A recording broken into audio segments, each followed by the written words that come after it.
Por que estudar Data Science? Agradecemos aos membros da mesa e a todos que se inscreveram. Informamos que a partir de agora a atividade está sendo gravada. A gravação será disponibilizada no YouTube do Departamento de Administração. Pedimos aos participantes que desliguem seus microfones e suas câmeras. Participem da nossa campanha de solidariedade. Nessa edição, a instituição beneficiada será a Ampare. Estamos aceitando doações de cestas básicas, alimentos não perecíveis e fraldas geriátricas M e G. Ficaremos muito gratos se puderem nos auxiliar nessa campanha. Agora, passamos a palavra ao coordenador, professor Dr. Vinícius Amorim Sobreiro.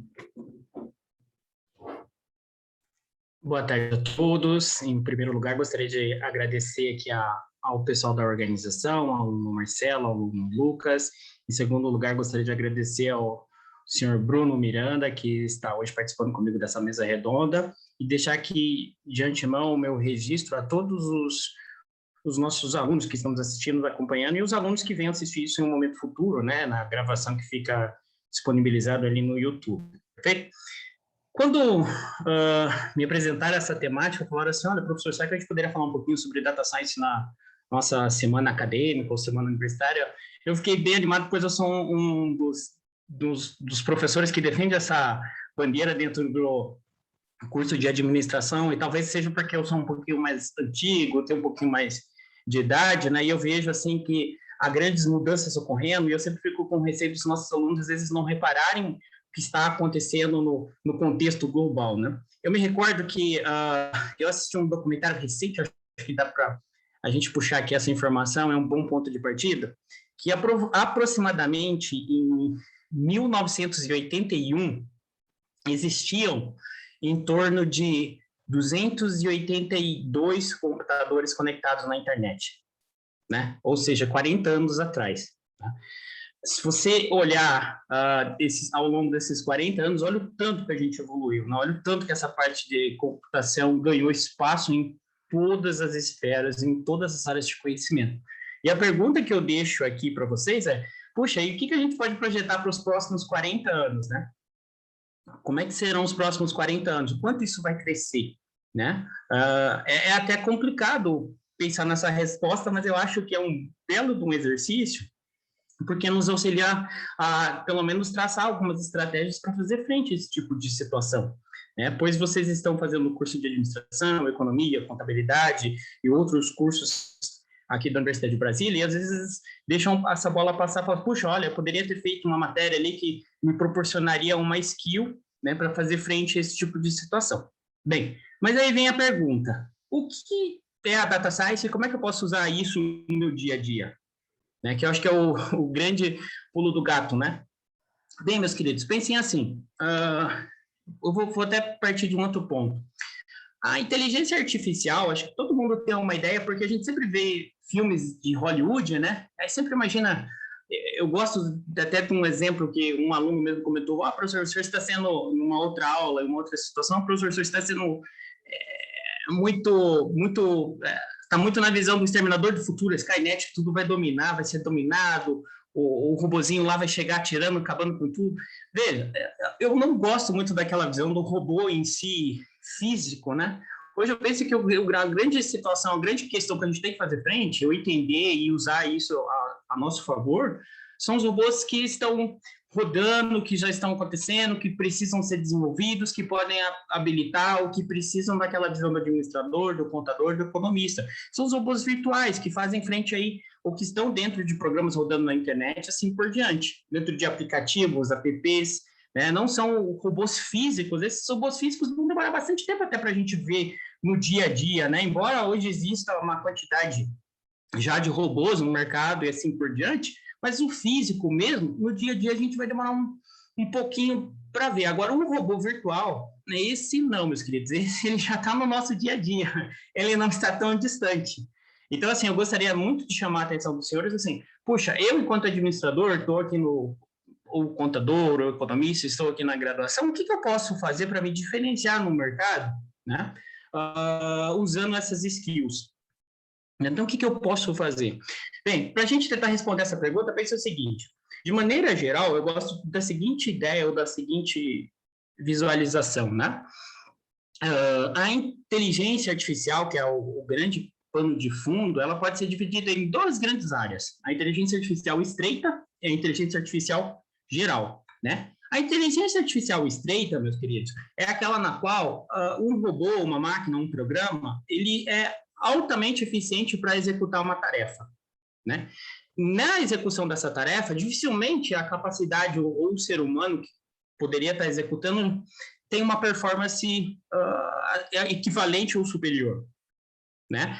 Por questões mesmo, às vezes física, às vezes de raciocínio, de lógica e assim por diante, né?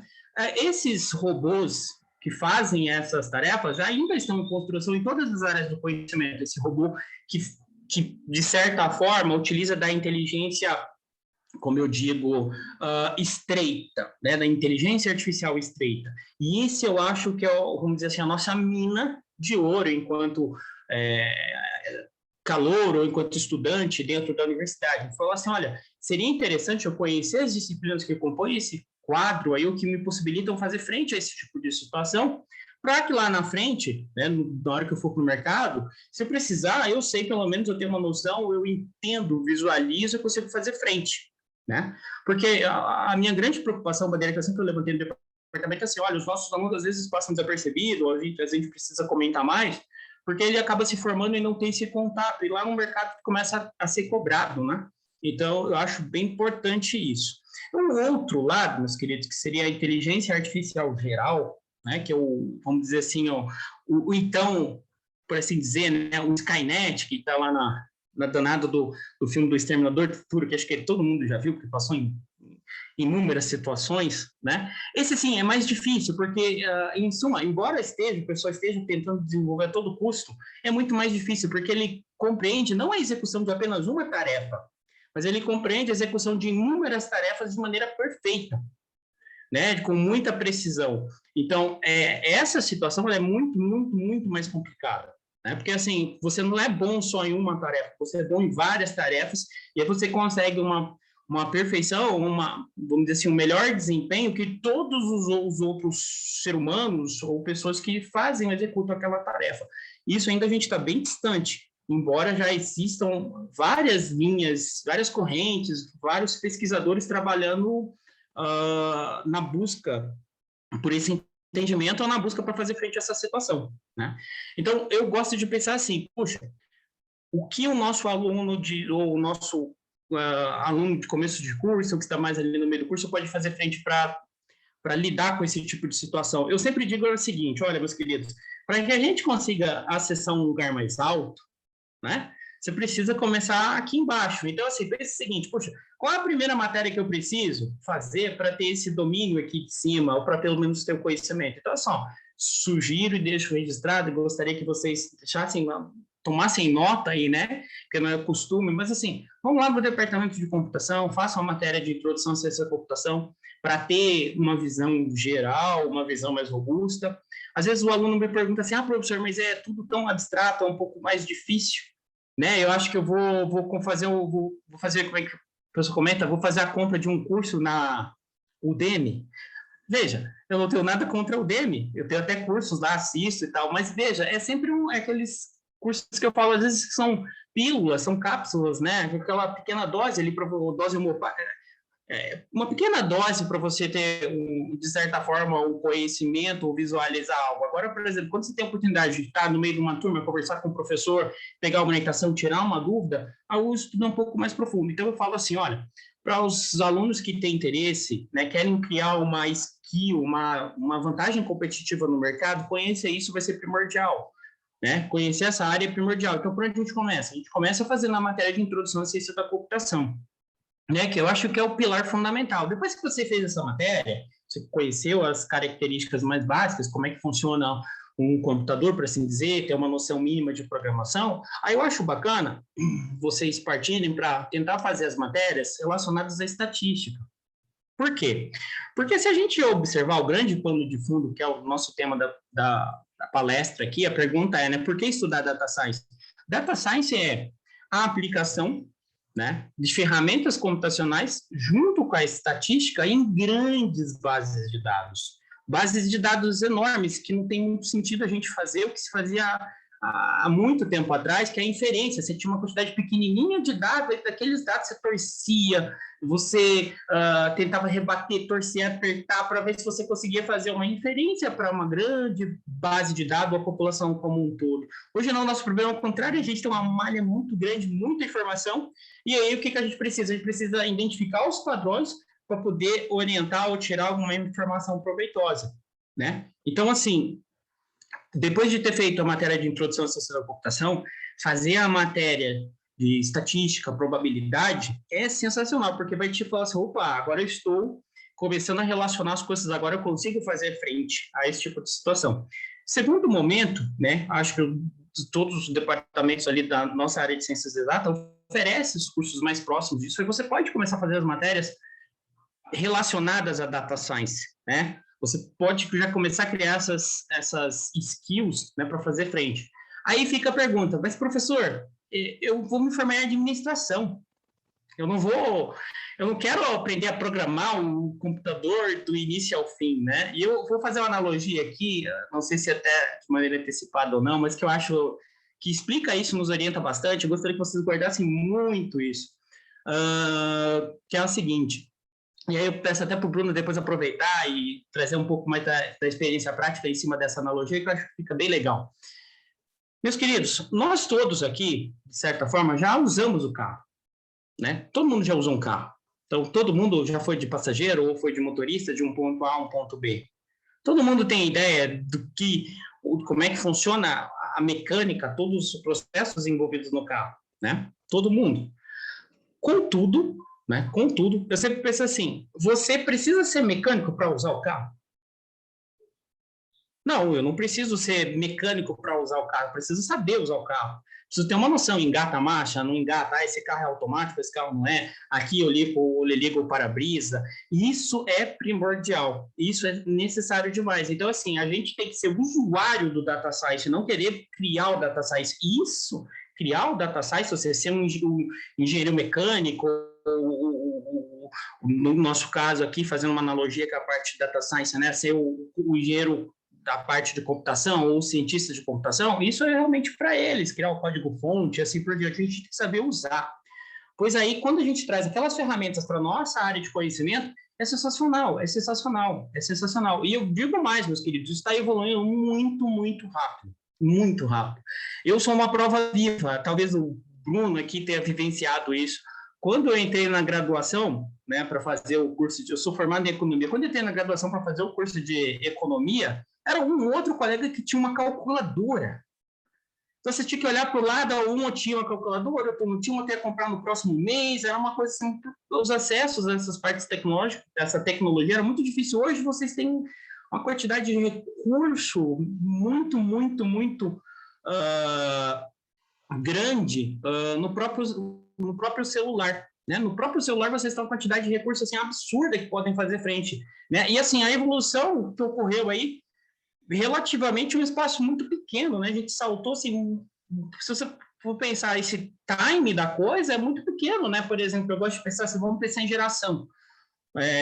As coisas que o meu pai vivenciou, viu, né? E o que ele viu quando ele estava no processo de educação e tal, né? São assustadoras em relação a hoje, né? Imagina, ver uma calculadora, ver um filme pelo computador, né? Então, assim, é uma coisa assim, muito, muito assustadora. Então, assim, puxa, será que dá para a gente trazer isso? Claro que dá. Claro que dá. E vai fazer diferença? Vai fazer diferença, meus queridos. Reparem o seguinte, eu não sei quantos cursos de ADM tem só na cidade de Brasília. Porque, assim, nós temos a UNB, né? Se a gente expandir aqui, da frente da UNB, se não me falha a memória, tem uma universidade vermelha, eu acho que é a IESB. Na frente da UNB, do outro lado ali já tem o IESB. Se você continuar da sequência NASA Sul, NASA Norte, você tem várias universidades. Quase todas elas ou tem o curso de administração, ou já teve o curso de administração, ou tem o curso de contabilidade, ou tem o curso de economia. Então, assim, como é que você vai sair no mercado depois de formado e vai fazer frente, ter um diferencial em relação a esses outros candidatos?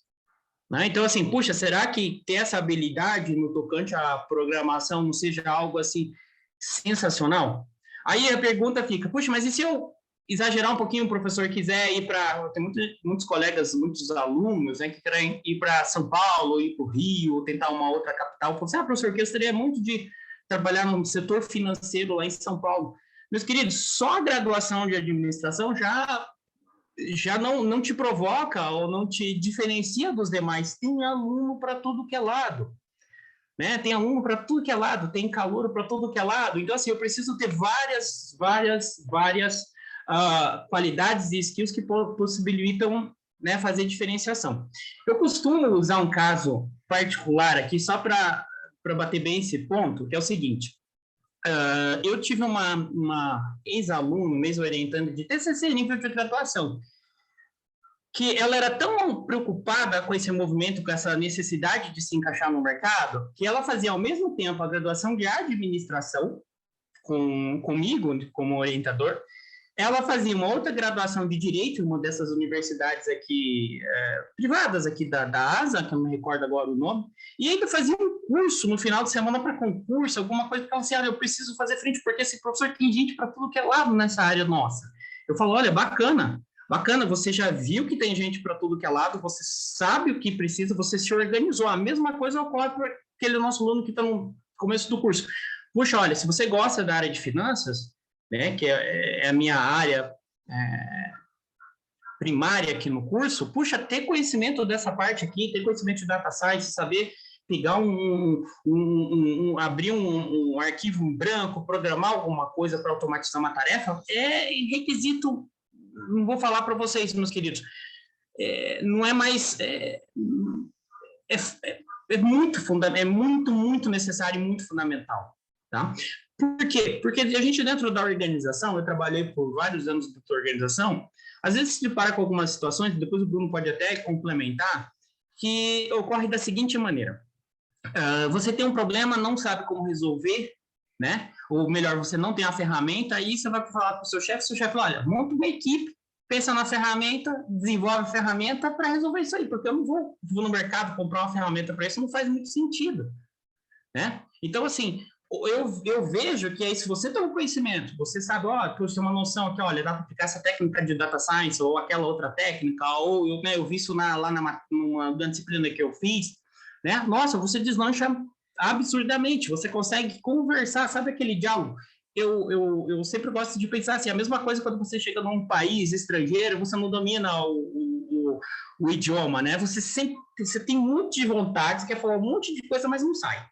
Né? É a mesma coisa quando você cai nessa situação. Puxa, olha, como você não vivenciou, não se preparou, então você se sente muito limitado, freado, né?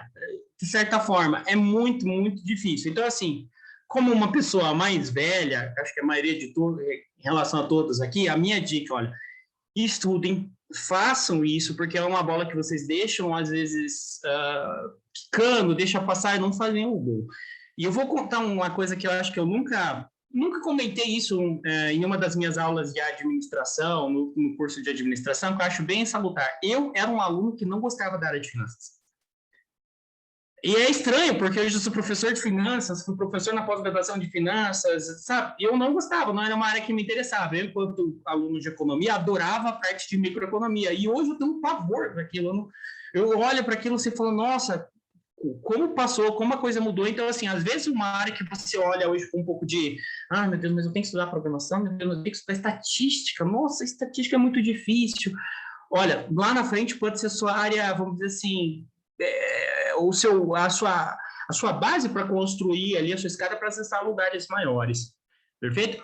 Bem, meus queridos, essa é a minha exposição inicial, pelo menos para dar ideia para vocês. Eu vou passar agora a palavra ao senhor Bruno Miranda. Eu convidei hoje aqui para lhe dar uma visão um pouco mais de mercado para vocês. Ele foi meu ex-orientando de mestrado no programa de administração, no programa de pós-graduação de administração. Hoje o Bruno ocupa, me corrija, Bruno, se eu falar aqui de maneira equivocada, ocupa a posição de auditor na área de finanças dentro da Controladoria Geral da União, tem muita experiência nisso, e vai dar algum outro exemplo aqui bem importante. Depois da exposição dele, eu vou abrir para a gente fazer tirar algumas dúvidas, alguma pergunta que surja aqui no chat, que o os nossos dois colegas ali estão me ajudando a verificar e a controlar. Bruno, mais uma vez aqui, agradeço a sua disponibilidade por estar cedendo e principalmente nesse momento que você comentou com a gente no início da palestra, para quem entrou um pouquinho depois,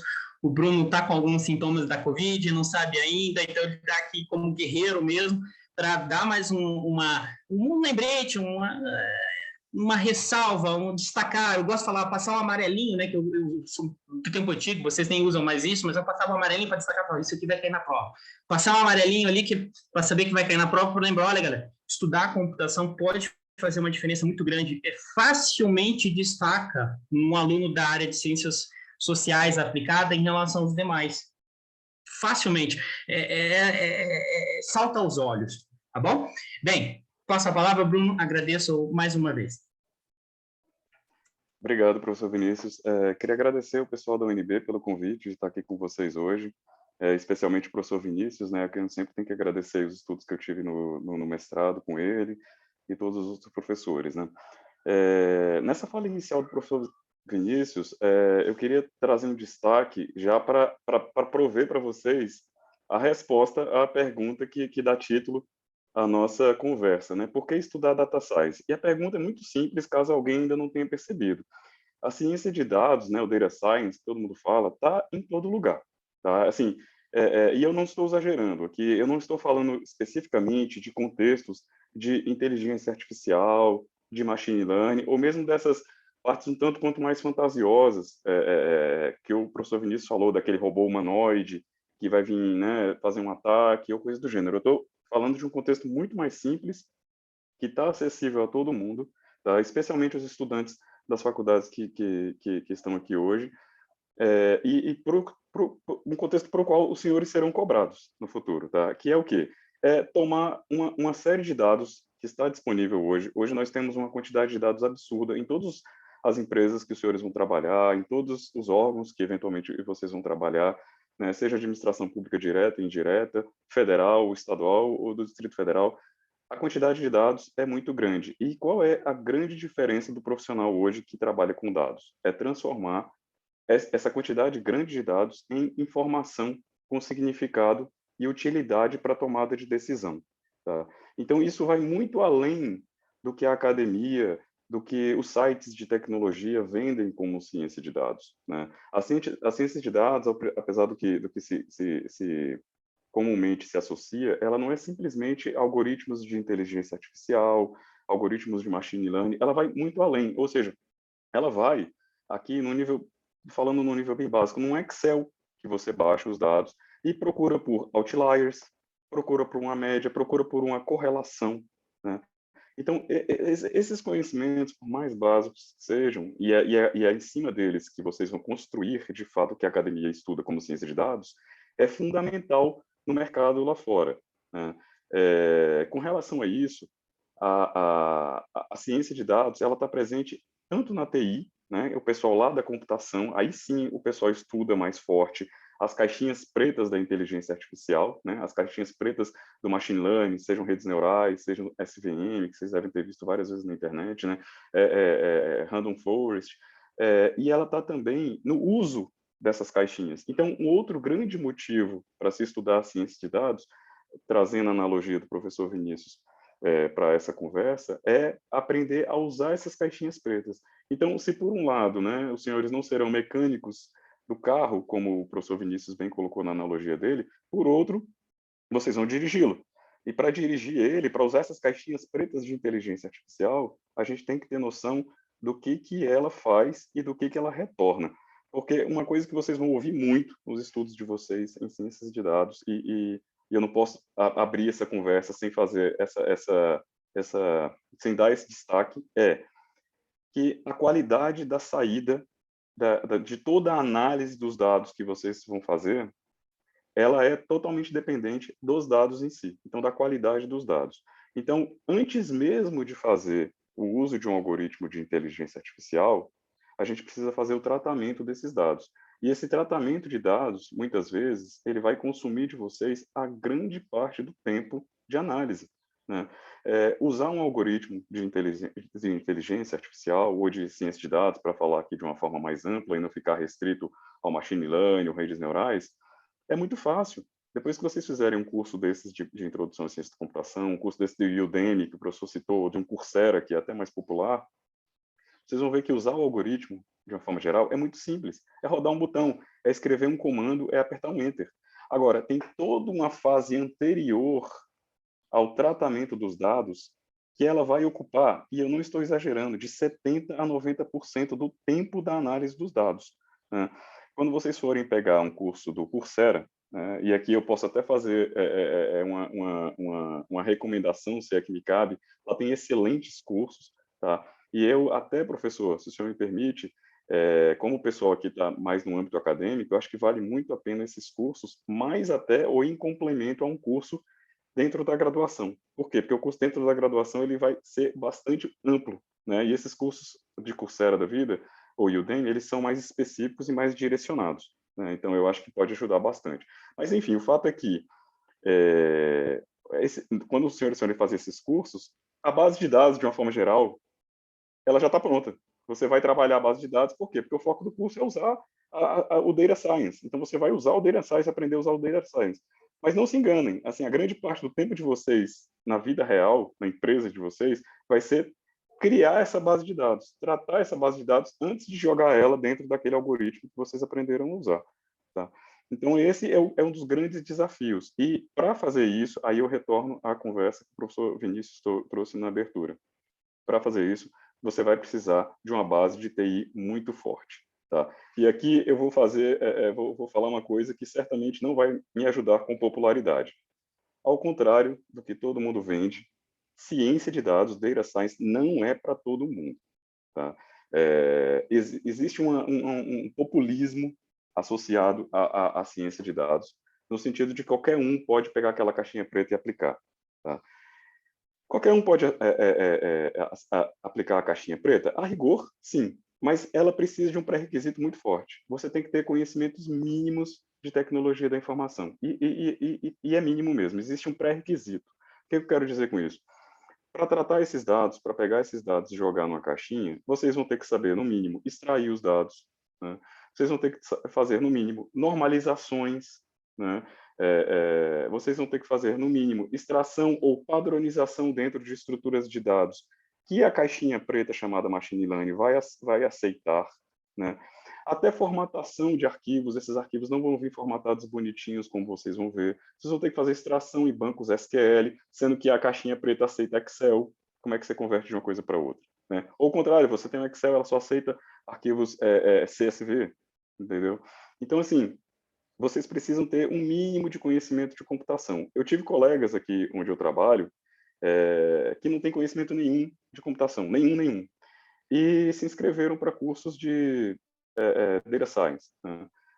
E aí, depois vieram conversar comigo para pegar dicas e tudo mais. Fala assim, poxa, eu estou viajando, né, como se diz aí, na matéria, porque o professor já entrou tendo uma noção de que a gente tem um mínimo de programação básica. E assim, eu tive que conversar com um colega, falei, mas é isso mesmo, assim, se você não sabe nem programar um mínimo, né, de uma linguagem típica de Data Science, como R, Python, para citar outras aqui, até o MATLAB ou Ruby, não, você não vai fazer, entendeu? Ao contrário do que se vende. E aqui eu até faço uma ressalva: existem sites, né, existem sistemas que já dão a coisa mais ou menos pronta, né? Você até faz o upload dos dados e ele já roda, aí você escolhe o algoritmo que você quer rodar, random forest, caminhos, qualquer coisa do gênero, e ele já roda. Mas, assim, não se iludam, isso não é a vida real. A vida real é você desenvolver o sisteminha dentro do seu departamento, dentro da sua TI, e fazer uma análise de dados especializada, uma análise de dados profissional. E, para isso, um mínimo de tecnologia da informação é necessário, tá? Então, assim, para abrir, né, a minha fala e poder, enfim, tornar a conversa mais tangível, acho que as duas grandes mensagens que eu gostaria de deixar hoje para os colegas, tanto da economia quanto da administração e da contabilidade que eventualmente estejam aqui, ciência de dados é mais amplo do que vocês acham aí na internet, não é só inteligência artificial de machine learning ou redes neurais, tá? É tratamento mesmo dos dados, na vida real. E a segunda mensagem é: não se iludam com aqueles cursos ou aqueles professores, enfim, que acham que não existe um mínimo de TI, um mínimo de tecnologia de informação, e sendo bem específico, um mínimo de programação para fazer ciência de dados, seja profissionalmente, seja academicamente. E aqui eu até faço mais um comentário, né? Para quem não vai trabalhar diretamente com ciência de dados no seu projeto acadêmico, né? Eu sei que a maior parte aqui do pessoal é estudante da graduação e vislumbra um mestrado ou um doutorado. Os algoritmos de ciências de dados, eles podem funcionar, no mínimo, como métodos, né? Eu vou citar o exemplo da minha própria pós-graduação em UNB junto ao professor Vinícius. Meu mestrado foi em administração e métodos quantitativos de finanças, né, para uma determinada aplicação. E nós usamos machine learning como método, né, para chegar nos resultados que nós queríamos. Então, veja, o meu mestrado não foi desenvolver algoritmos de machine learning. Não entrava na caixinha preta, como se diz, ou no motor do carro, para usar a analogia do professor Vinícius, e trabalhava ali dentro da caixinha. Se bem que na parte de redes neurais a gente teve que trabalhar um pouquinho, né? Mas o foco não era esse, o foco era usar a caixinha. Então veja que no meu mestrado nós usamos machine learning como métodos, né? Então mesmo quem aqui não esteja vislumbrando, e aqui eu quero dizer que é um erro, não esteja vislumbrando em trabalhar com ciência de dados no futuro, no mínimo ele será um método. E em algum momento da vida profissional de vocês, se já não fizeram ou estão vislumbrando não ir para a academia e ficar no profissional, vocês serão chamados a usar algum algoritmo de ciência de dados de uma forma geral. Tá? Eu trabalho, como o professor falou, num órgão do governo que trabalha com auditoria, né? Existe uma pesquisa no mercado, é muito famosa, tá? Até a Ernst Young já fez uma semelhante, tem no Instituto de Auditores Internos, que fala das profissões que serão automatizadas no futuro, né? E não são automatizadas por esses robôs aí do Exterminador do Futuro ou do Ex Machina, não. Serão automatizadas por esses códigos que já estão rodando hoje, né? E as duas profissões são, aí é um alerta para algum colega que esteja aqui, são os auditores, que é o meu caso, né? Por quê? Porque o auditor ele trabalha muito com a conformidade ali do número, né? Eu acho que quando eles fizeram essa pesquisa, eles pensaram muito na auditoria contábil, né? Em que a gente está procurando distorções das demonstrações. E a segunda, sem querer fazer nenhum alarde para algum colega da contabilidade que esteja aqui, é o contador, né? O contador ele será altamente automatizado. Mas aqui também eu faço um alento, especialmente para esses colegas da contabilidade, né? Eu hoje sou estudante de contabilidade, estou fazendo uma segunda graduação em contabilidade por conta da minha profissão de auditor, me ajuda muito. O que será automatizado da contabilidade, ao que tudo indica, o que esses estudos trazem, é a parte mecanizada da contabilidade. E isso vocês já devem estar vendo na prática. Tá? É o ERP da empresa que faz lançamentos contábeis automático, né? São a parte de análise de dados, procura de tendência, indicadores, né? Você já deve ter visto aí os colegas da contabilidade, indicadores dentro da contabilidade de custos, isso aí provavelmente será automatizado. Agora, conciliação, decisões, alocações de contas, as políticas contábeis, as diretrizes contábeis, essas aí, esse núcleo do conhecimento das ciências contábeis, esses aí, pelo menos no curto prazo, dificilmente será automatizado. Isso aí precisa de uma interação humana. Essa é a parte da ciência social, né? Da contabilidade. Então, isso aí provavelmente não será automatizado. Ou seja, para os colegas da contabilidade, fica ainda mais evidente por essas pesquisas que vocês podem colocar aí no Google, facilmente vocês vão encontrar. Ernst Young, eu tenho certeza que tem. Por essas pesquisas, vocês vão ver que vocês, em especial, estão ainda mais ameaçados se não mergulharem nas técnicas de ciências de dados que nós temos hoje. Tá? Essa automação ela vai vir, ela já está vindo, né? E aí os contadores eles serão ameaçados por conta disso e eles serão agraciados com novas posições, né? E olhando partes muito mais caras para a profissão se eles já tiverem esse conteúdo dentro do seu arcabouço, aí, dentro do seu arcabouço ferramental. Tá? Então, essa era a mensagem principal que eu queria dar para vocês em relação a como isso é feito no mercado de trabalho, até em órgãos públicos federais. Tá? E um último ponto, professor, se o senhor me permite, antes que eu esqueça, para falar de números de uma forma até qualitativa aqui, muita gente tá? Muita gente está fazendo ciência de dados no mercado e no governo. Tá? Nos dois aspectos, muita gente está fazendo. A gente já tem vários exemplos de automações, a gente já tem esses robozinhos que o professor fala. Eu não posso falar abertamente de todos eles, porque a maior parte deles é proprietário, mas vou dar o exemplo de um, que é onde eu trabalho, e é público na internet. A gente tem um sistema na CGU que ele analisa automaticamente licitações públicas publicadas pelo governo federal. Tá? E esse sistema, ele automaticamente verifica trilhas de auditoria. Ele automaticamente verifica alertas que podem ser problemas em que os auditores da CGU podem atuar. Né? Então, vocês imaginam que o governo que publica, sei lá, acho que por ano são mais de 400 mil editais, a CGU não tem condições de olhar todos. Então, ela usa essa ferramenta, né, que leva o nome de Alice, porque é analisador de editais e licitações, aí fica Alice, para fazer um escrutínio mínimo do que se analisar. Então, acho que esse é um grande exemplo, né, e a gente tem vários outros, porque a maior parte é proprietário, de ferramentais que vocês vão se debruçar nas empresas no futuro, ou até academicamente, para fazer esse tipo de análise. E aí, quem conhece, né, o Alice, quem conhece os Alices aí fora, quem conhece os meandros de operação, vai ter um grande diferencial, né, se não for pré-requisito, para trabalhar nesses sistemas que vão ser, e análise desses dados que vão ser realmente, digamos assim, a galinha dos ovos de ouro das organizações, né? Porque, como eu falei no início, todo mundo tem uma grande quantidade de dados, mas nem todo mundo tem a expertise, né? Tem o conhecimento e a capacidade técnica especializada de tirar informação desses dados, tá? Então, era isso, professor, da minha fala inicial. Eu retorno com o senhor. Claro, agradeço aí, Bruno, a sua exposição e experiência, o compartilhamento dela, né? Eu gostaria só de destacar mais uma memória que me veio aqui rapidamente, que é bem interessante. Eu tive um orientando de graduação na área de administração, que também sempre foi se envolvendo com essa parte de computação, foi fazendo matéria, foi fazendo um curso, foi procurando, comprou um livro, e a gente acabou trabalhando junto ali. E só para vocês verem como eu acho que assim, isso é extremamente importante e pode ser uma qualidade que vai fazer toda uma diferença, né? Uma aplicação muito simples. Eu não sei se todo mundo aqui já deve ter visto em algum momento ou utilizado a plataforma do Netflix, que sugere o filme lá para você, conforme você clica no filme, assistir um filme. Eu gosto muito de filme de terror. Então, você assistir um filme de terror, ele sugere um outro pior, ou um sugere um outro melhor, e vai indo, vai te criando ali uma trilha ali para você assistir, né? Bem, a lógica matemática da coisa, ela é muito simples. Claro que hoje o Netflix melhorou, mas mesmo assim ele coloca um outro filme ruim para mim assistir lá, mas eu dou uma oportunidade para ele, às vezes me aventuro também.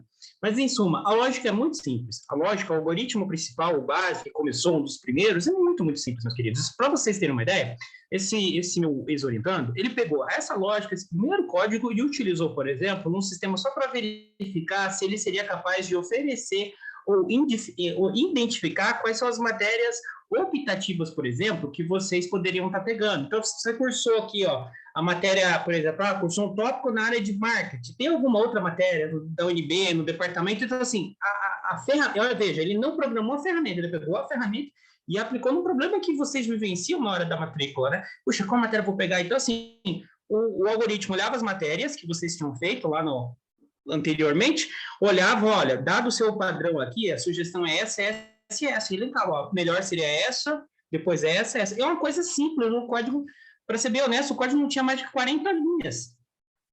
Então, assim, e fazia uma quantidade de conta e não precisava de muito, muito conhecimento, e criou um diferencial para ele absurdo. Hoje ele, né, ele tá fazendo um trainee, alguma coisa até nessa área aí, porque ele gostou demais. Então, assim, fica a dica, mais uma vez voltando naquela analogia, meus queridos.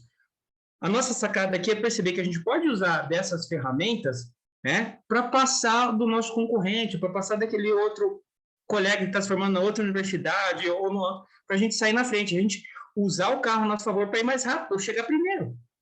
Ok? Tá bom? Bem, eu vou, dado o caminhar aqui do horário, eu vou abrir agora para perguntas que vocês têm. Eu já vi que alguns colegas colocaram aqui no chat. Eu gostaria bastante que vocês utilizassem essa oportunidade.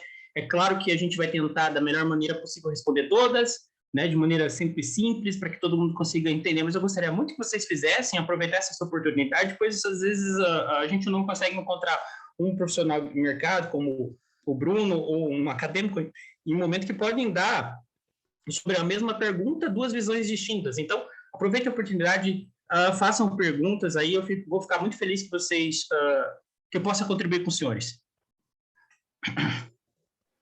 Professor, só fazer uma contribuição enquanto o pessoal está colocando as perguntas. Essa questão para vocês terem ideia, né, do Netflix, o Kaggle, eu não sei se vocês conhecem, né, Kagge, eu acho, uma coisa assim, depois procura no Google.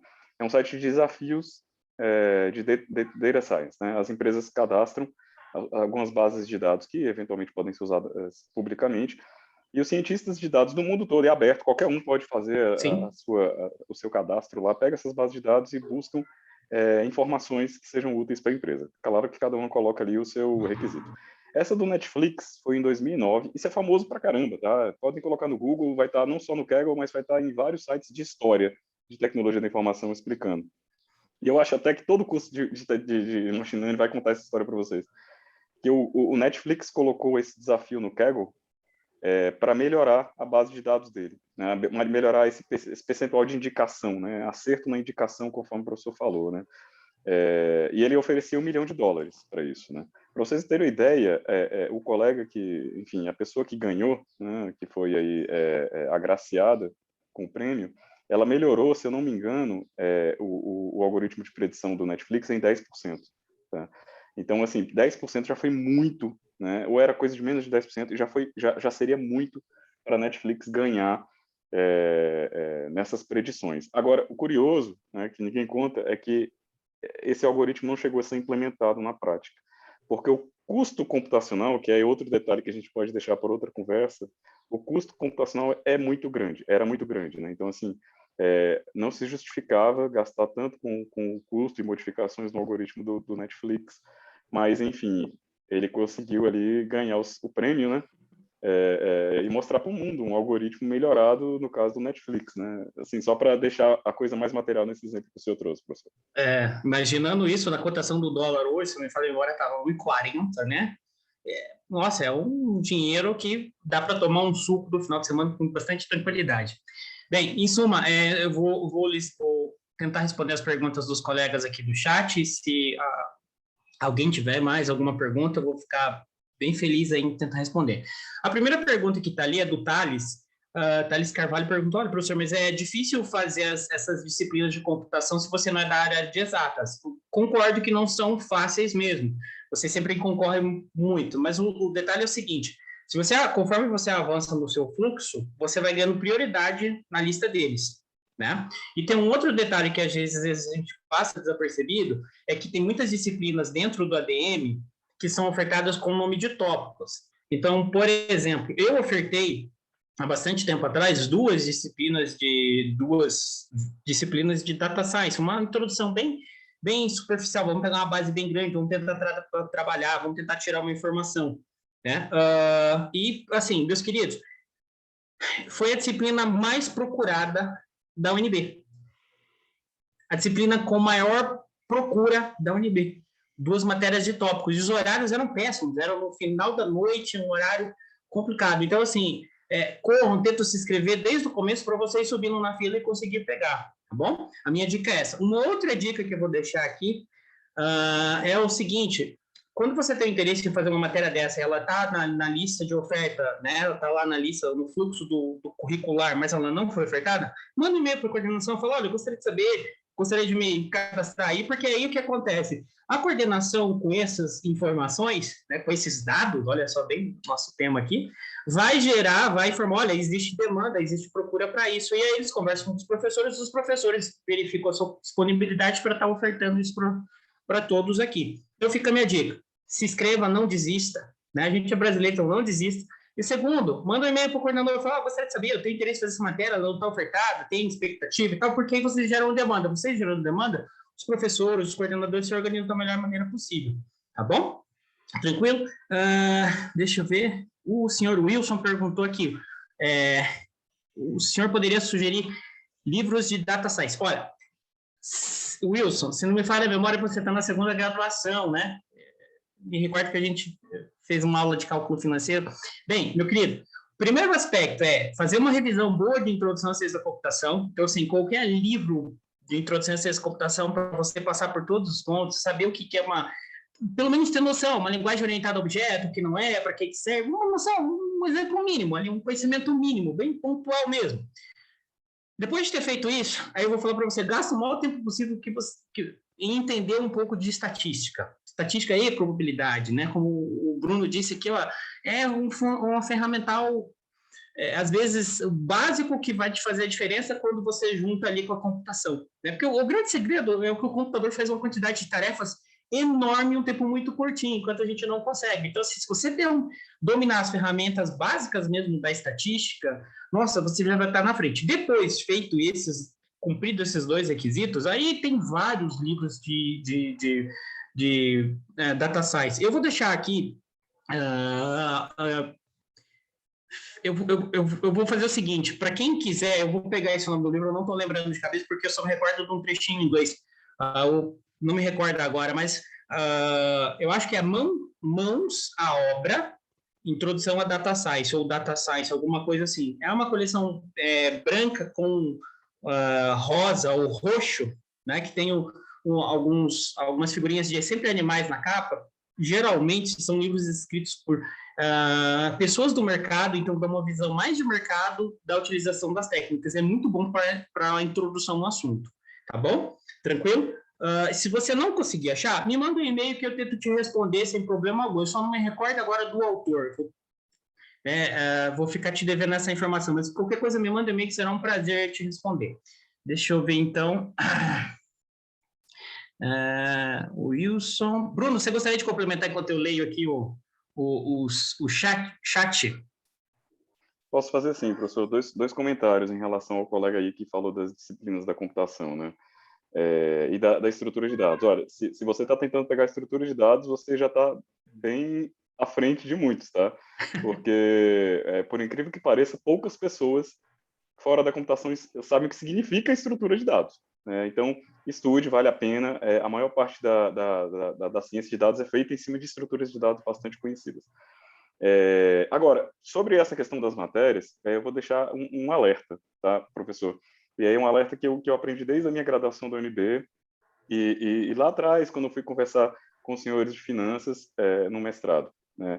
Gente, quem faz esse conhecimento, quem traz esse conhecimento, não é o curso, é o aluno. Então, assim, não esperem uma disciplina formal no currículo acadêmico de vocês para trazer esse conhecimento. A internet, a quantidade de cursos gratuitos ou de baixíssimo custo que vocês vão ter, e plataformas online, e eventualmente até com certificados, é absurdamente grande. E, eventualmente, esses cursos eles serão ainda mais direcionados do que uma disciplina abrangente da computação.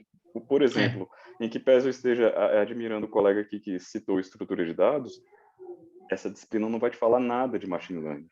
Né? Agora, se você pegar um curso de machine learning, possivelmente, se você tiver um mínimo de computação, como eu falei antes, um mínimo de programação, isso vai te alavancar muito, tá? Então, assim, uma dica, né, um alerta, não esperem uma disciplina formal na graduação, no currículo acadêmico de vocês para trazer esse conhecimento, tá? Corram por fora. E agora eu vou dar outra dica também para o Wilson, essa é de ouro, tá, Wilson? Se você conhece o mínimo de computação, se você não conhece o mínimo de programação, especialmente em R, anota aí, o nome do livro é Introduction to Statistical Learning with R, ISLR. Se você colocar no Google ISLR, vai aparecer o livro. O primeiro autor é Trevor Hasty, são 4 autores. O Hasty é o primeiro autor. Esse livro é a bíblia de Machine Learning com R. Tá? Ele é até mais técnico, porque ele vai para o nível do Statistical Learning. E agora a melhor parte, ele é totalmente gratuito. Se vocês entrarem na Amazon, a cópia física é paga. Mas no site dos autores o livro é gratuito, o livro é excelente, vem com códigos prontos em R para vocês estudarem. E acreditem, se vocês estudarem esse livro, né, de cabo a rabo, vocês já estão à frente de muitos colegas da área. Milhares, para ser bem honesto. Bem, tem mais uma pergunta aqui, acho que do Daniel Damasceno.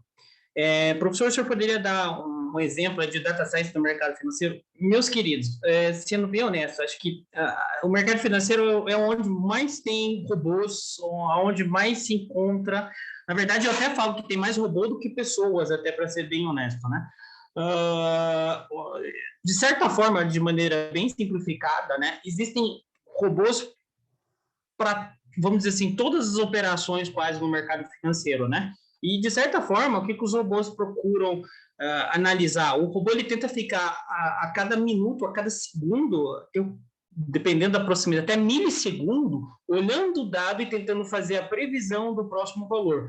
Dado esse mecanismo, né, ele emite uma ordem de compra ou uma ordem de venda visando gerar lucro. Esse é o robô mais clássico que tem, é o mais, vamos dizer assim, o mais comum. Existem milhares e milhares desse robô e suas variantes, tá? Então, assim, em suma, não sei se era essa a resposta que você estava querendo, mas, assim, em suma, meu querido, quase o mercado financeiro como um todo é operado hoje por robô, tá? É operado por robô. O pessoal, em termos mais práticos, o pessoal compra um algoritmo, compra a propriedade do algoritmo, aquele algoritmo pode ser vendido nem para um outro cliente para operar ali no automático e assim por diante. Perfeito? Agora sim, eu sempre peço para vocês, como estudarem finanças, olha, tomem cuidado, né, para não cair em nenhuma situação do conto da carrochinha, né? Tipo assim, eu vou comprar um robô aqui de R$5, vou ficar milionário. Por favor, meus queridos, tomem muito cuidado com isso é muito perigoso. Em suma, né? Se você vai comprar, o outro certamente. Se você fala, poxa, R$5 vou comprar, milhares de pessoas vão comprar, o lucro que isso vai gerar não vai chegar em lugar nenhum. Então, tome muito cuidado. Nós estamos falando assim de coisas que passam pelo crivo de muita gente realmente robusta, que aí você tem que olhar com bastante cautela, perfeito? Mas volta aqui ao ponto, ó. Aproveitem que vocês estão no início do curso, que dá para balizar, né, e passar por todos esses momentos. Então, façam as matérias de introdução à ciência e computação, a matéria lá de estatística, probabilidade, depois, como o Bruno já destacou aí, depois você vem, tenta procurar algum curso, ou aproveita uma matéria na hora que eu oferto lá, façam a matéria de data science, façam os cursos externos, comprem livro, procurem na internet, tem bastante coisa, para ser um administrador, um contador, um economista com uma skill, com uma vantagem em relação aos outros. Chegue em primeiro, você sabe que existe o carro, entra nele e corre por dentro, tá bom? Deixa eu ver se tem mais alguma pergunta aqui. Eu acredito que a gente cumpriu com todas as perguntas. Alguém mais gostaria de deixar alguma pergunta? Fazer mais uma pergunta? Por favor, pessoal, gostaria muito que vocês aproveitassem esse momento aí.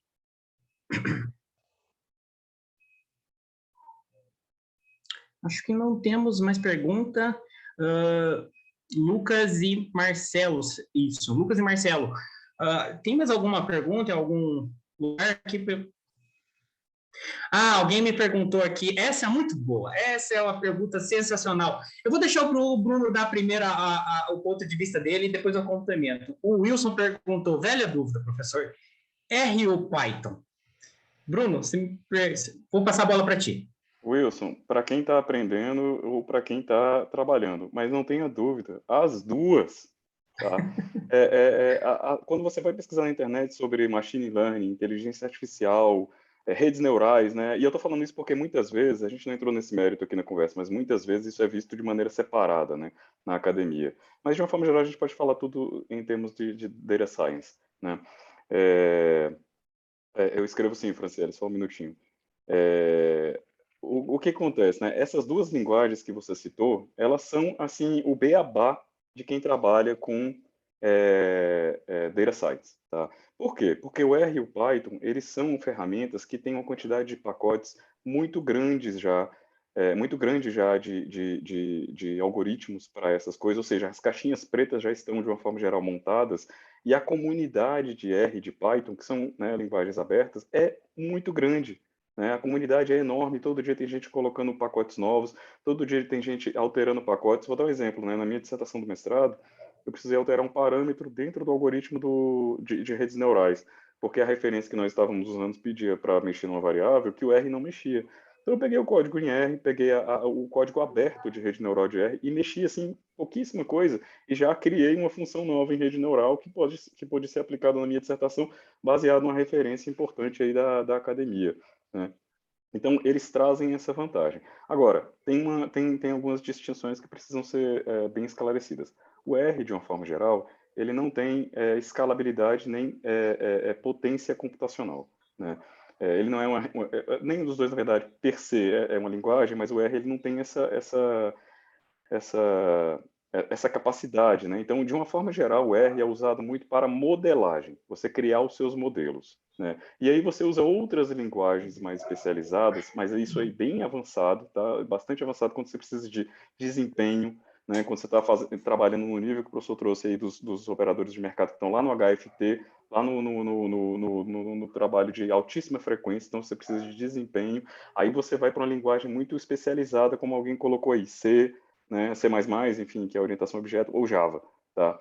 Até o Java é meio questionável, porque você não vai ter um desempenho tão grande quanto o C, por exemplo, né? Mas ele também tem bastante pacote para modelagem e ciência de dados.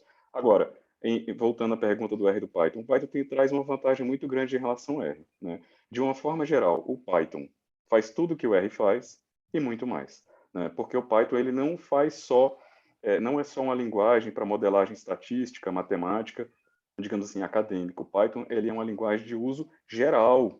Ele vai tratar bases de dados, ele vai fazer sistemas, ele vai conectar em APIs de uma forma mais otimizada, de uma forma mais ampla. Ele é para a tecnologia da informação de uma forma geral. Então, aprender o Python te traz essa vantagem. Manipulação de strings, o Python faz de maneira maravilhosa, né? NLP, o Natural Language Processing. Então, assim, o Python vai te trazer essa vantagem, mas ele tem uma desvantagem também. Ele é bem mais difícil de você aprender comparado ao R. Tá? Então, se vocês tiverem a oportunidade, R e Python. Se for para escolher uma, Python. Se for muito difícil, pode começar no R. Tá? Agora, alguém citou aí C, C++, Java. São linguagens de uso mais amplo também. A gente não vê muito elas em Data Science. Tá? A gente vê muito mais R e Python.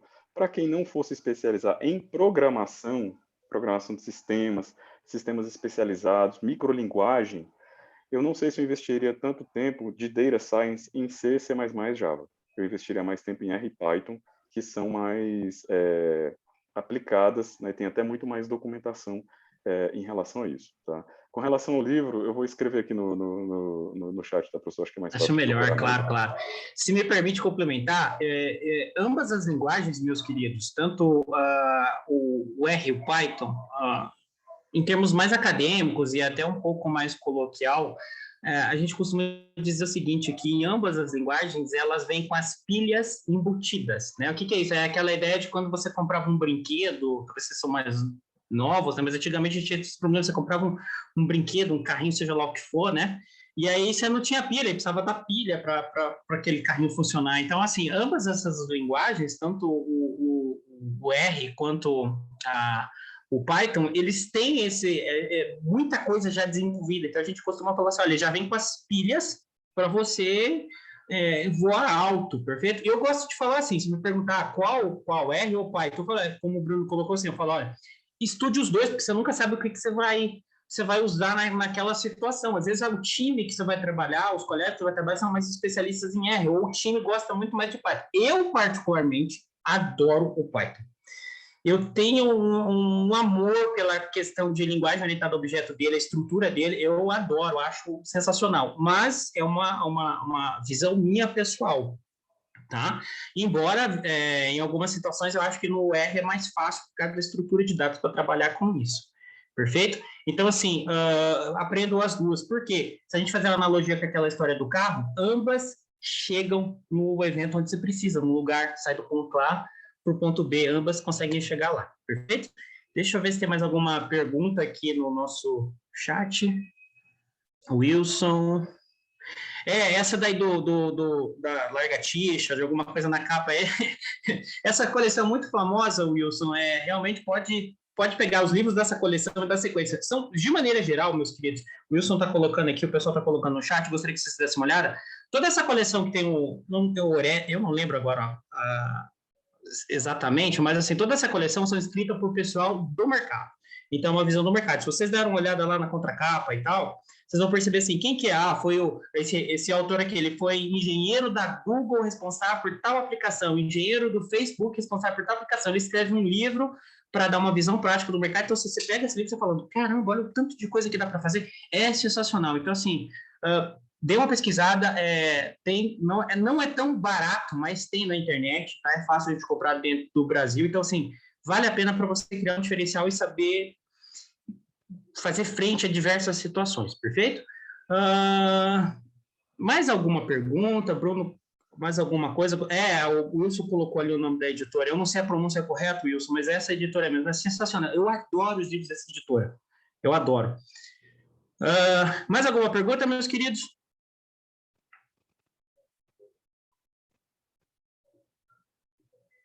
Não? Bruno, mais alguma colocação?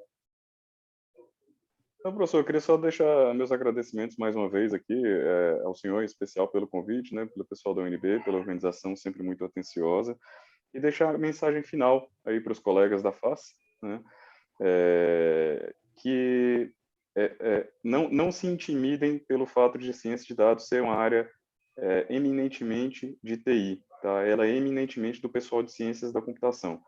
Nós temos toda a capacidade, né, nós temos toda a expertise de trazer esse conhecimento computacional para as aplicações, seja de administração, seja de contabilidade, seja de economia, né? Se não trabalhando dentro do algoritmo de inteligência artificial ou da ciência de dados, trabalhando no que ele produz, né? Então, essa é a mensagem final que eu queria deixar e desejar a todos aí um bom evento, né, na Semana da Administração. Obrigado, pessoal. Excelente, excelente. Evandro, eu vi que você está com a mão levantada aqui, eu não sou tão hábil assim, mas se você quiser, eu não sei se o pessoal da organização pode soltar o seu áudio ali, se você quiser registrar sua pergunta, para que a gente possa estar tentando responder e também finalizando aí para estar cumprindo com o estimado com o evento.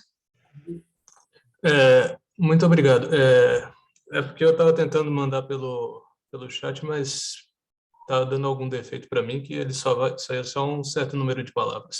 De qualquer forma, eu gostaria só de perguntar, dado esse foco em data science e principalmente em machine learning, algoritmos, que está tendo nas finanças atualmente, será que esse emprego também na área de finanças pode estar rumando para um caminho de obsolescência ou de ser substituído por somente algoritmos rodando, como o professor Vinícius próprio já disse que tem mais robô do que humano trabalhando nessa área, principalmente nos mercados de bolsa, essas coisas.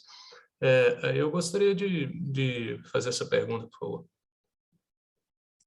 Olha, eu vou tentar responder e, na sequência, se o Bruno quiser complementar, fica à vontade, tá?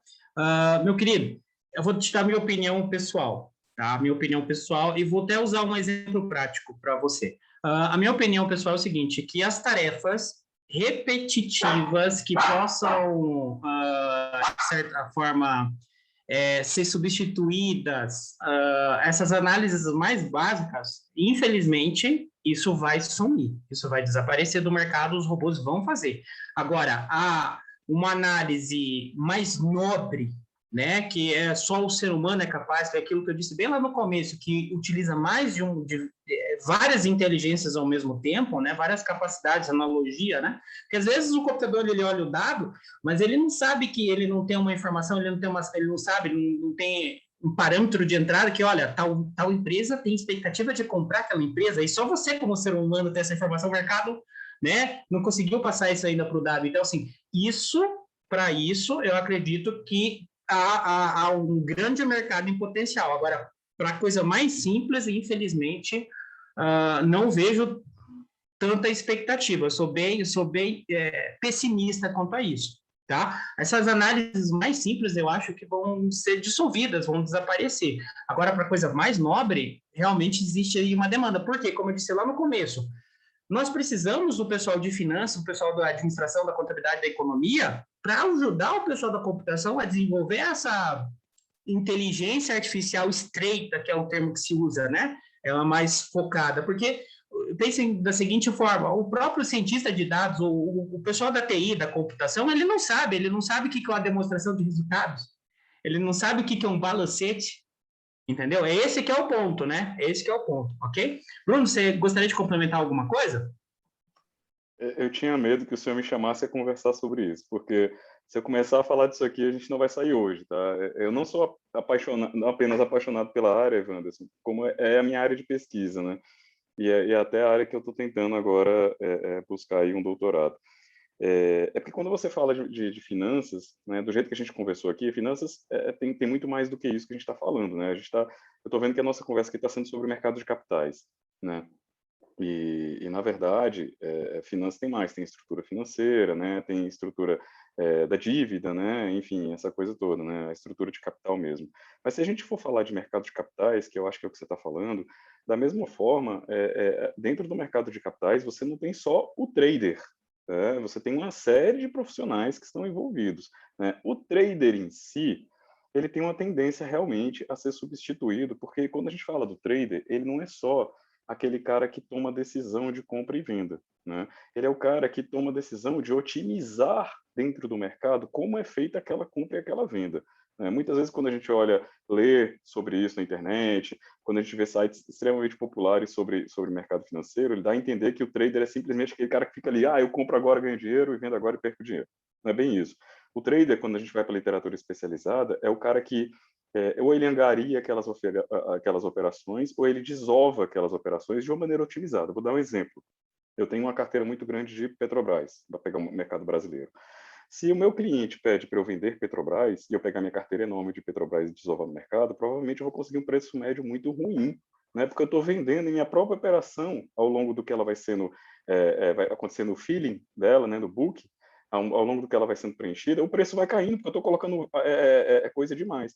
O que os algoritmos, né? O que o algorithmic trading, né, dentro das empresas vai fazer? Ele vai otimizar essa venda, né? Então, eventualmente, ele vai ver que o mercado está com determinada liquidez, vai ter algoritmos para, não, ele está com a liquidez muito alta, então posso colocar uma posição maior aqui que não vai ter uma influência no preço, né? Vai otimizar esse tipo de coisa, né?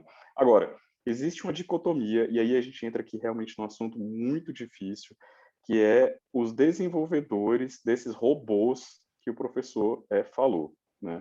Eu vou fazer referência aqui a um termo que vocês vão buscar depois no Google e no YouTube, que são os quants, né? Tem até um documentário muito famoso no YouTube, eu recomendo fortemente que você assista, para quem gosta da área, que chama Quants, Os Alquimistas de Wall Street, que ele vai falar do pessoal, e é de um nível acadêmico muito alto, a gente está falando de prêmios Nobel, tá, que desenvolveram ao longo dos anos esses robozinhos que a gente vê aí. Tá? E aí a gente está falando de Fidelity, a gente está falando, né, enfim, de Peter Green, eu esqueci o nome de um dos maiores gestores desses fundos, né?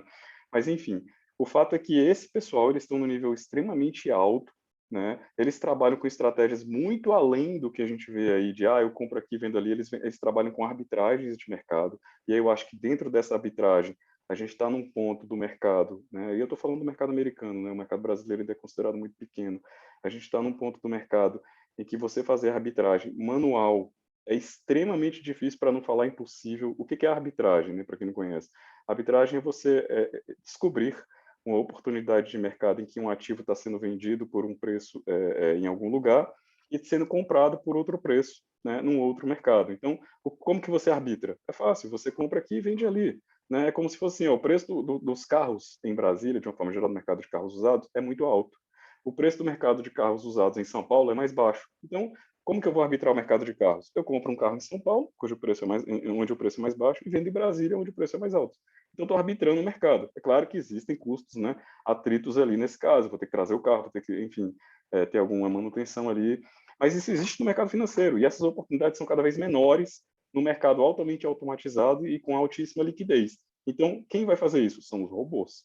Né? E aí é nessa infraestrutura de arbitragem que essas grandes gestoras de fundos ganham ou ganhavam dinheiro. Tá? Então, eu recomendo livros como o My Life as a Quant, do Emmanuel Derman, que é o Einstein dos quants. Tá?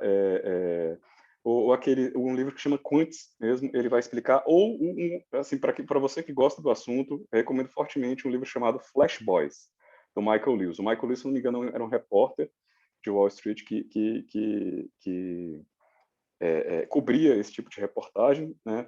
E ele cobriu essa infraestrutura de mercado que a gente, como peixe pequeno, como eles usam, não vê. Né? São onde que os tubarões realmente operam. É o que ele chama lá de flash boys. É o pessoal que opera em HFT, que opera na arbitragem, que opera numa margem muito pequena, mas num volume muito grande e a quantidade de dinheiro é muito alta. Tá? Desculpa se eu me alonguei, mas é que realmente o assunto me apaixona. Professor, por favor. Claro, sem problema, Bruno. Aproveitando a analogia do Bruno, que é uma analogia bem comum no mercado financeiro, né?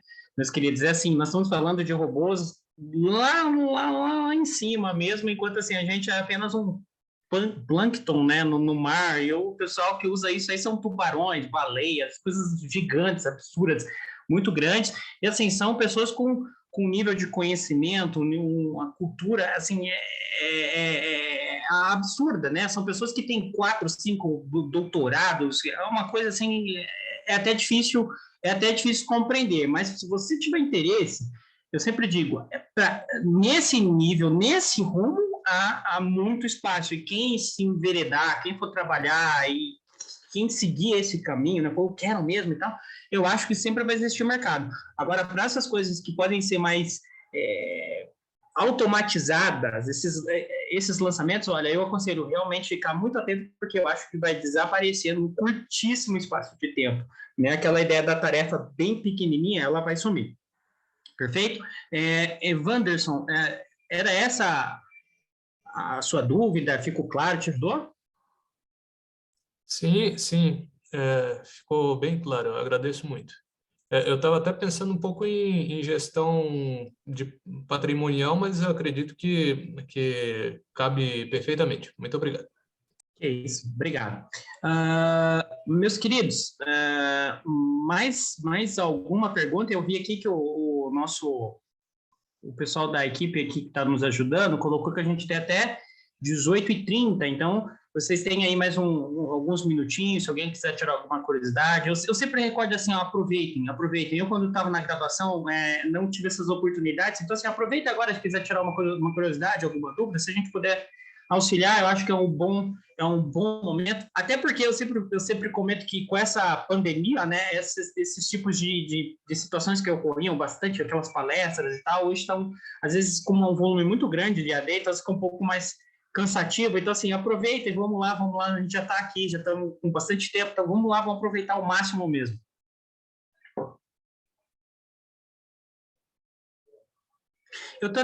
Bruno, vou ser bem honesto, eu tô até espantado que ninguém perguntou, professor, como é que eu fico milionário? É sempre a pergunta que me fazem quando eu dou finança, né?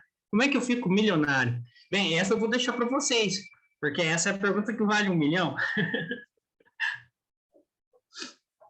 Mas alguém, meus queridos? De tudo que a gente estudou, o senhor não está milionário ainda? Poxa, não é possível. Olha, eu gasto muito. Eu vou me fazer permitir. Eu me lembro que na minha primeira aula do mestrado, eu tive com o professor Kimura. Eu não me recordo exatamente qual era a disciplina. Eu acho que era métodos inferenciais, uma coisa assim. Sim. E o professor Kimura fez a seguinte pergunta, né? Quem aqui entrou em finanças para ficar rico? Mano, eu não tinha a menor dúvida que eu levantei a mão. Tinha a menor dúvida que eu queria ficar rico, né? Ele já falou, você está no lugar errado. Assim, sem querer fazer propaganda, né? Mas, enfim, a dissertação de mestrado que eu escrevi sob orientação do professor Vinícius, e, inclusive, a gente tem um artigo aqui que eu suponho que vai ser publicado em breve, né? Porque já está no estágio final de revisão. Ele é justamente alguém aqui tinha pedido um exemplo de aplicação, né, de data science, de machine learning em mercado financeiro, tá? Então, a minha dissertação de mestrado foi exatamente usando algoritmos de data science. E aí eu estou pegando algoritmos realmente básicos, essas caixinhas pretas, e aplicando para predizer direção, né? Se o mercado vai para cima, vai para baixo, e tentando ver se isso é lucrativo de alguma forma, tá? Eu não vou dar spoiler para ninguém, mas dado que eu ainda sou servidor público, acho que vocês já sabem o resultado. Bem, eu costumo dizer o seguinte, meus queridos, já que o pessoal, essa pergunta sempre chama muita atenção, eu acho que a equipe de finanças, os professores de finanças, eles ensinam não a ganhar dinheiro, é não perder dinheiro. Eu acho que essa é a grande sacada, né? A gente tenta pelo menos a não perder dinheiro, ok? Bem, deixa eu ver se tem mais algum comentário aqui no chat. Tem uma forma... com certeza, Wilson, é bem essa ideia mesmo. Deixa eu ver a pergunta do Vitor ali, como você aplicaria Data Science numa análise fundamentalista?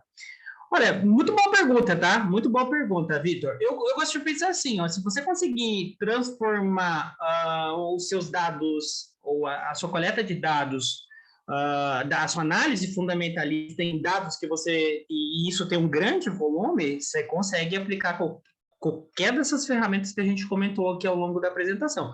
Se você pegar essas suas técnicas de análise fundamentalista e conseguir tirar números disso, você consegue entrar nos métodos e esses métodos vão indicar alguma coisa, né? Agora tem um detalhe, assim, é um clichê, né? Se os dados de entrada são ruins, né, que a gente usa muito em computação, se os dados de entrada são ruins, meus queridos, a saída não vai ser muito boa, não espere lá grande coisa, perfeito? Então, o pessoal até usa uma expressão um pouquinho mais resumida, lixo entra, lixo sai. Então, assim, você tem que, de certa forma, sempre tentar trabalhar ali, isso, como o Wilson colocou ali, você tem que, de certa forma, sempre tentar deixar um material muito bom, uma base de dados muito robusta para que você consiga tirar a informação. E eu digo assim, que você vai conseguir, de certa forma, aplicar essas técnicas computacionais em quase todas as áreas de finanças. Quase todas as áreas. Eu não consigo aqui, pensando a grosso modo, achar ou chegar a alguma área que não seja possível, tá? Deixa eu ver o que mais. Bruno, quer complementar alguma coisa? Que eu leio aqui? Não, sobre essa questão de ciência de dados em análise fundamentalista, só acrescentaria, professor, que, de forma geral, essas análises elas são feitas em demonstrativos divulgados pelas empresas, né? E em que pese esses demonstrativos trazerem muitas informações, eles têm uma frequência, né, baixa, né? Quem anda contabilidade sabe que as demonstrações são, de uma forma geral, trimestrais, né? Enfim, as consolidadas são mais difíceis ainda. Então, assim, o duro é você formar uma base de dados significativa, né, para um algoritmo de ciência de dados fazer. Agora, isso não impede de você usar, por exemplo, um algoritmo de processamento de linguagem natural para ler demonstrações ali nas notas explicativas, né? Isso aí eu acho que pode trazer alguma coisa e talvez seja até um tema interessante de pesquisa. Tá? Perfeito. Bem, pessoal, acho que essa era a pergunta do Vitor, né? Então, Vitor, se você tiver mais alguma dúvida, aproveita aí, posta para a gente no chat. Enquanto isso, deixa eu ver aqui o Marcelo. O Marcelo falou que opera no mercado, né? Ele tem algumas regras, ele gostaria de saber se é possível implementar isso no algoritmo. Marcelo, eu não posso dar esse tipo de orientação quanto professor de finanças, se vocês devem ou não operar no mercado, não é nosso feitio. A gente ensina, mas a gente não orienta isso, né? Mas, em suma, eu gosto de pensar assim, olha, você pode aprender a programar e, em suma, né, se você sabe programar, você pode botar o computador para trabalhar para você. Mas você tem que saber programar muito bem, senão ele rapidamente, né, pode gerar um prejuízo financeiro para você, né? Eu vou ser bem honesto, eu operei por um bom espaço de tempo no mercado, até um dia eu errar uma operação e perder muito recurso financeiro num dia, porque eu digitei errado. Então, assim, é muito doloroso esse sentimento, essa sensação. Então, imagina se você programa errado e às vezes a coisa, por isso que tem que estar muito bem afinada, tá? Perfeito? Mas, em suma, é possível? É possível. Agora, eu não posso ficar te dando orientação o que fazer e tal, nesse sentido da operação em específico, ok? Tá? Mas é possível sim, sem sombra de dúvida. Eu recomendo, olha, tem que ter muita cautela para falar isso, tá? Porque é delicado, às vezes um erro pode te gerar um prejuízo enorme. Eu tive um erro de digitar um valor errado, e assim, olha, um capital que eu tinha ganhado um bom espaço de tempo, eu perdi em questão de segundos. Então, assim, foi muito doloroso, sendo bem honesto, foi muito, muito doloroso. Tá? Deixa eu ver. Sei como já perdi. É isso. Então, assim, você deu nessa para você, tem que ser com muita, muita, muita cautela. Eu perdi um recurso, assim, que realmente me fez um... Até hoje eu tenho marcas e cicatrizes aquele prejuízo lá. Mas, em suma, espero ter te ajudado aí. Então, tem esses problemas, a gente acaba digitando errado. Então, assim, tem que ter muita cautela para tomar esse tipo de decisão, mas é possível sim, tá? Bem, espero ter respondido aí, o Marcelo, o Thales ali também comentou. Mais alguém, mais alguma dúvida, meus queridos? Né? Temos alguns minutinhos para a gente poder estar encerrando aqui. Professor, eu posso fazer um comentário em relação à pergunta do Marcelo? Claro, por favor. Vou pegar um gancho ali no que ele falou. Perco muitas oportunidades por não conseguir ver tudo. Marcelo, o que eu recomendaria para você, e eu acho que você vai ter uma desagradável surpresa. Use uma abordagem de validação estatística nas suas técnicas de análise técnica. E aí a gente usa esse machine learning também, por isso que tem muito a ver com o que a gente está falando. A gente usa muito em data science. Pegue as suas técnicas, automatize, né, como o professor bem sugeriu, e coloque um robozinho para testar ela ao longo de alguns anos. Aí você vai dar aí a significância que você quiser, tá? E aí, ou seja, coloque o seu robô para operar no seu lugar de forma simulada, né, no passado, em todas as oportunidades que apareceram aqueles indicadores de compra e venda que a sua análise técnica teria te dado se você estivesse fazendo. E aí você verifica se você vai ter ganho ou perda no longo prazo. E aí, como eu já adiantei, eu acho que você vai ter uma desagradável surpresa. Eu recomendo realmente essa experimentação. Eu já fiz inúmeras vezes, em inúmeras situações, e realmente o resultado é muito, muito interessante. Mas eu não vou criar spoiler aqui, vou deixar você verificar, que eu acho oportuno e, assim, de um conhecimento, vai te dar um conhecimento absurdo na leitura de toda a compreensão, tá bom? Isso mesmo, é o backtest. Então, assim, faça backtesting. Para quem não conhece, backtest é assim, você vai pegar uma estratégia que você julga ser vitoriosa, por assim dizer, e vai testar em dados passados, perfeito? Mas eu sempre gosto de deixar um detalhe importante, pessoal. Tudo isso incide custos de operação, então precisa levar tudo em conta, perfeito? Então, assim, tem que fazer com muita, muita, muita cautela, tá bom? Mas teste antes, teste o máximo, conversa, troca. E tem uma outra coisa que acho que algum colega que o Wilson tinha colocado, que eu gosto, vamos dizer assim, quase um dizer entre os professores de finanças, né? Pensem o seguinte, meus queridos, e acho que o Wilson colocou ali, que o professor Herbert, que também é do nosso eixo, costuma usar, né? Se você tem uma estratégia que é vitoriosa, é campeã, você vai entregar ela para um outro colega, sabendo que se você entregar para outro colega, você já achou 50% do seu ganho, porque ele também vai usar, então ele vai, de certa forma... Pensa nisso, será que é possível? Será que eu vou entregar? Será que é tão fácil assim no mercado encontrar isso? Né? Bem, pensem com muito carinho. Esse tipo de pergunta não leva a reflexão. Puxa, será que tudo que está ofertado aí realmente é campeão? Legal. Bem, mais alguma pergunta? Não? Mais nenhuma pergunta? Nada? Bem, então... Uma colega perguntou aqui do Power BI. Desculpa, pois não. Pois não, Power Bruno, se BI. quiser. Tem uma colega que perguntou sobre o Power BI, se eu quiser falar sobre a ferramenta. Eu vou fazer o seguinte, eu vou ser bem honesto. Não sei se você quiser dar uma ponta aí, porque como você já está na contabilidade, acho que ela perguntou no contexto da contabilidade, não é isso? Ou eu estou enganado?